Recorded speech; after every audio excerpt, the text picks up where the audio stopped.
بسم اللہ الرحمن الرحیم۔ رسول اکرم صلی اللہ علیہ وآلہ وسلم نے فرمایا، اگر ابن آدم کے پاس 2 وادیاں بھر کر بھی سونا ہو تو وہ تیسری وادی کی تمنا کرے گا۔ انسان کا پیٹ صرف مٹی سے بھرا جا سکتا ہے۔ بخاری شریف۔ ابن آدم کہتا ہے کہ میرا مال میرا مال میرا مال۔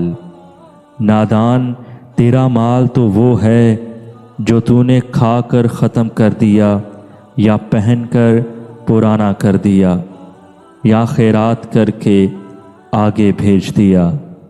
مسلم شریف۔ رسول اکرم صلی اللہ علیہ وآلہ وسلم نے فرمایا، عورت پسلی کی ہڈی کی طرح ٹیڑھی ہوتی ہے، اگر تم اسے سیدھا کرنا چاہو گے تو اسے توڑ دو گے، یعنی بات جدائی تک پہنچ جائے گی۔ اگر تم اس سے فائدہ اٹھانا چاہتے ہو تو تم اس کا ٹیڑھا پن برداشت کرتے ہوئے اس کی خوبیوں کا فائدہ اٹھا سکتے ہو۔ صحیح بخاری۔